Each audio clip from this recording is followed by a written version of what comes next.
Kyu has a smile that lights up her face. It also hides the sadness in her young eyes.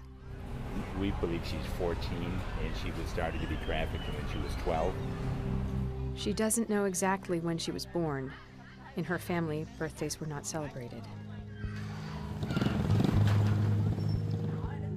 In Swaipak, most families scrape by on less than $1 a day, and most girls feel an obligation to work to help support their family. That's how Kyu's nightmare began. She says a woman came to see her mother offering a job for Kyu.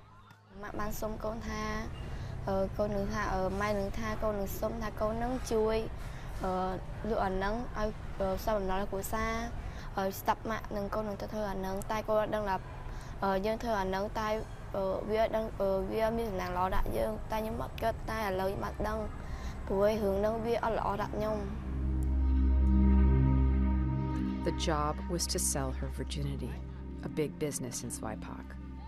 Swaipak is known for virgin sales and prepubescent sex. So a virgin sale can be anywhere from $5,000 to $8,000. I mean, we're not talking $20. How much money did the lady say that your mom could get if you went there?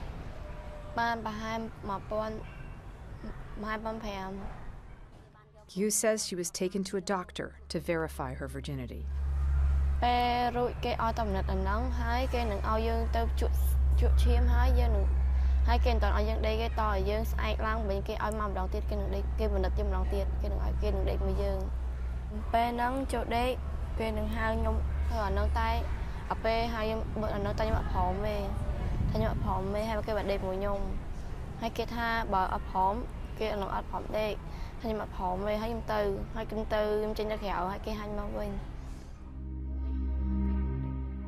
She says the man kept her in his hotel room for 2 days.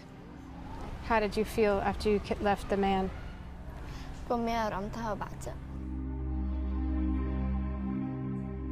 Broken, she returned home to Swaipak, only to find out her mother had sold her again. Mira Sorvino is a goodwill ambassador against human trafficking for the UN Office on Drugs and Crime. She joins me now from Los Angeles. Hi there, Mira. Thanks so much for speaking to us. You fronted this documentary made by our Freedom Project team. And as with all of CNN's content, particularly when the issue is so important, we always have to ask, don't we, you know, what more can be done and what has changed? Well, the result of the documentary was very positive on the particular community that it documented, because it raised a lot of awareness for Donald J. Brewster and his organization, Agape International Missions, so they were able to raise funds.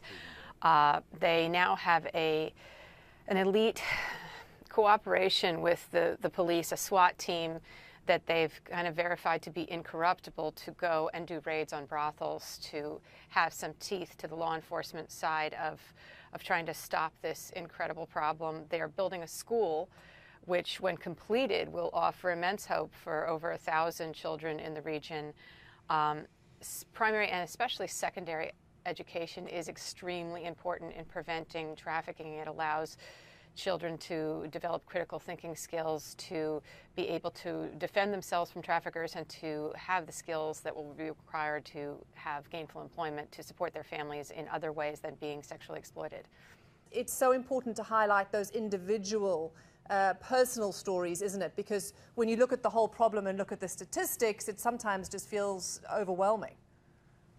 Well, it is overwhelming for sure, but each trafficking victim, either a sexually trafficked person or a labor trafficked person, is just like you and me. They are a fully functioning soul with every intended possibility for their lives, and it's been ripped away from them, and each one of them has enormous potential for rebounding when they are given the proper services and care once they're discovered.